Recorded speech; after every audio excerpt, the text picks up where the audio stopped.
you are actively rewiring your brain for the worse by engaging with social media, high volume, quick videos. And the social media executives don't let their kids use this stuff because they designed it to be addictive. And scrolling, wasting a bit of time doesn't seem so harmful. What is the big, if we play this forward 10, 20, 30 years, what is the big risk or threat? The biggest threat right now, we don't even have to wait 20 years, is that through a process called neuroplasticity, which is just a big fancy word that simply means that your brain is a muscle, is that by engaging with social media, that sense of high volume, low quality, quick videos, you are actively rewiring your brain for the worse. So you're increasing your sense of stress, worsening your mental health, attention, cognition, distractibility, irritability, complex problem solving. All of that changes when you engage in that infinite scroll. We've been taught since we were little kids, right? Like bedtime, sleep is important. It's good for your body. It's good for your brain. And we might have all the knowledge in the world, but in terms of action, there's a wide gap between knowledge and information and action. And so revenge bedtime procrastination is kind of an offshoot. So what happens? So, you have that decreased attention, you have that irritability, hypervigilance. And so at night, at the end of the day, it's 9 p.m. You finally, if you're a parent, your kids are asleep, your kitchen is clean, maybe you finish your entrepreneurial day and you finally sit down with Melanie on the couch and you're like, some me time. And you want to get to bed early and it's good for you. But then suddenly you're scrolling and before you know it, it's 2 a.m. and you're saying, oh my God, what happened? Why am I still awake? What was I doing all this time? What happens is that you essentially give yourself some me time at night. And so you procrastinate bedtime. And so what happens is with this revenge bedtime procrastination, it affects your sleep. And then when you don't have good sleep, good quality sleep, so you have difficulty falling asleep, staying asleep, sleep debt over time for kids, for adults, has all sorts of ramifications. So this is just the tip of the iceberg, this short form video content, and the ripple effects go far and wide. Not only is it rewiring your brain, it's rewiring your body. It is affecting your sleep, which increases your risk of heart disease later in life. And when you're consuming graphic videos and graphic images, it can increase your personal risk of PTSD through vicarious trauma, even if you weren't there. So this is just a vast network of things that can happen to you simply because you're thinking, it's harmless. What is it? It's just a bunch of videos that I'm checking out as a way for me to decompress. What do I need to know about the nature of the brain to understand exactly what short form video is hijacking? But when you give an iPad or your old iPhone, and they begin doing the touching and swiping, that is going to hijack their attention. That is going to push out all other forms of action and learning. And that is going to change the way the parts of the brain that learn to pay attention, what's called executive function. It's going to change the way the brain learns to pay attention. It's going to change the reward circuits. I think you had Anna Lemke on recently, who's the nation's expert on addiction. And the way that she describes it, how any one addiction is going to change your reward pathways to make you more vulnerable to other addictions. So we're setting our kids up, not just for this, but then when they get a little older, it'll be video games, it'll be porn, it'll be gambling. Now everything is gambling. So we're setting them up for a life in which their brain is saying, give me some quick dopamine. Give me some quick dopamine. I don't want to have to work for anything. I don't want to have to apply myself for an hour and then get a reward. And so what the short videos are doing for kids is preventing them from learning the connection between hard work and a reward. Deep here, it's a small almond-shaped structure, and that is your amygdala. And your amygdala, its main purpose is survival and self-preservation. It houses your stress response, your fight or flight response, and it is truly what is activated when you are engaging in content, when you feel a sense of stress, and so you have this primal urge to scroll. And so evolutionarily, when we all were caves people living together, we would sleep at night and there would be a night watchman scanning for danger. And now we have become our own night watchmen. And so we scan for danger all day, all night long. How do we do that? We scroll. And then the amygdala is triggered. And then you scroll some more, and you scroll some more, and you scroll some more. And so over time, what you're doing is that you're making that amygdala in a state of chronic, it's continually being triggered. What happens to the amygdala? Over time, when it's continually triggered, it starts to rewire your brain in other ways. And how does it do that? Through something called the prefrontal cortex. If you put your hand, I can use this model, but I can also just use my hands. When you put your hand on your forehead, the area right behind your forehead, right here, is the prefrontal cortex. This is a very important thing for our conversation, this area of the brain. And what the prefrontal cortex does is it governs executive functions. So impulse control, memory, planning, organization, strategic thinking, complex problem solving. And there is a tension between your amygdala and the prefrontal cortex. When your amygdala is in the driver's seat, that prefrontal cortex is quiet. And what is happening as we continue to engage with our devices and have this primal urge to scroll, that amygdala upregulates and the prefrontal cortex downregulates. And over time, that is very problematic for all of the reasons that we're kind of introducing at the start of this conversation. There was a meta-analysis done in 2025 of 71 different studies, and it found that heavy short-form video use was associated with reduced thinking ability, especially shorter attention spans and weaker impulse control. That's right. These studies are just beginning to roll in now. Kids have been on social media really a lot since 2008, but especially once they got smartphones around 2012. Studies began coming in the 2010s that it's looking like the kids who are spending a lot of time on this are doing much worse. They're more depressed. The focus was on depression. And some other researchers said, no, it's just a correlation. You can't prove causation. And we've been going around on this for about 10 or 15 years. Now we're doing the same thing with the short form videos. The damage everyone can see. My students tell me this is what's happening. We feel it. Studies are coming in.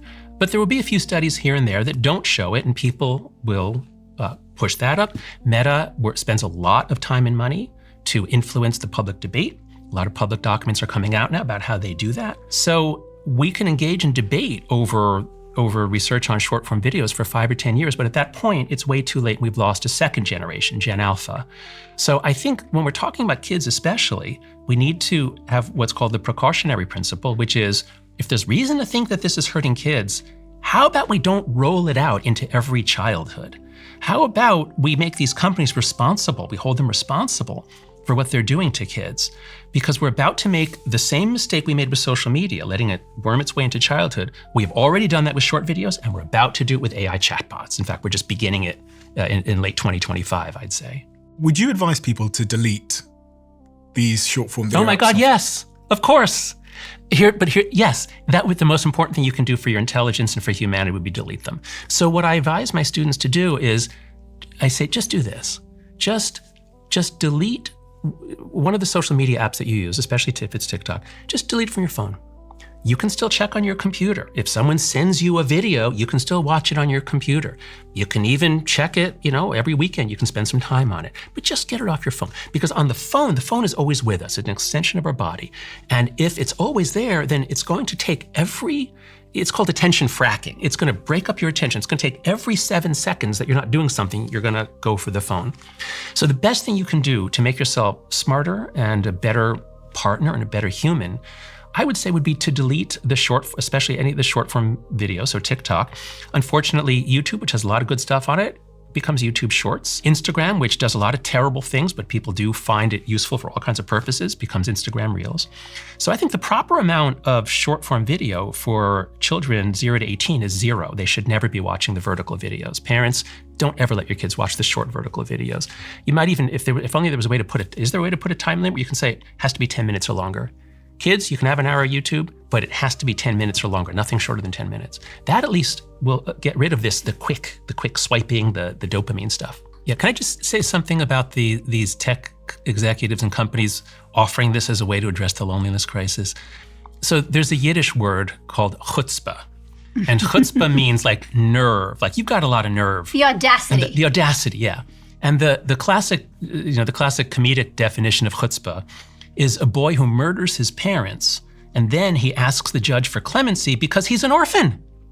Okay, so that's chutzpah. Now, imagine that you're Mark Zuckerberg. You quoted him before. Mark Zuckerberg was the executive who said, well, I read that, people on average want 15 friends, but they only have 3. And so we're developing these AI companions.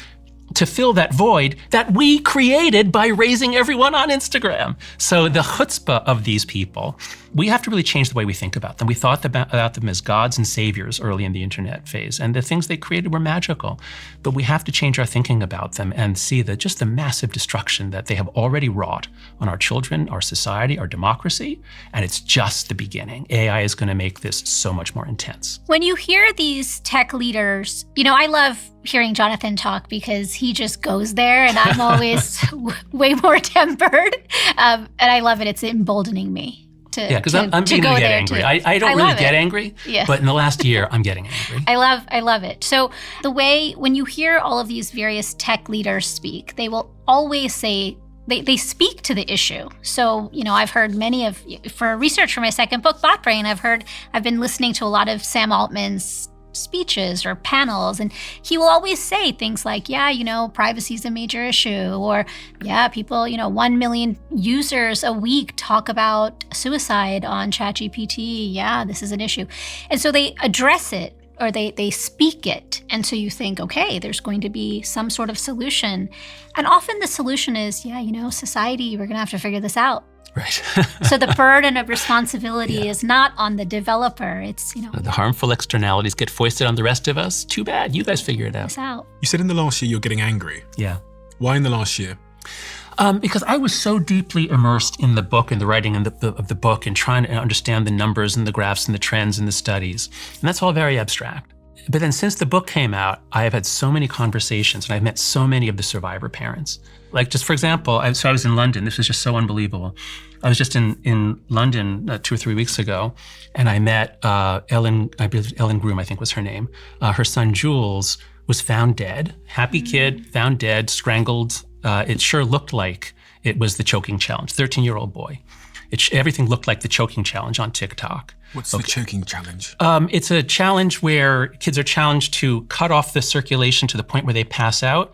But then I think they're supposed to try to film themselves waking up after they've passed out. And of course, if you don't do it exactly right, you die. And so we don't know how many have died. Hundreds for sure. We don't really know. Because you find a kid dead, you don't know what it is. If you don't have the code, if you don't have the password to get into your kid's phone, you can't get in. And so I think she was able to get into the phone, but she couldn't get into his TikTok.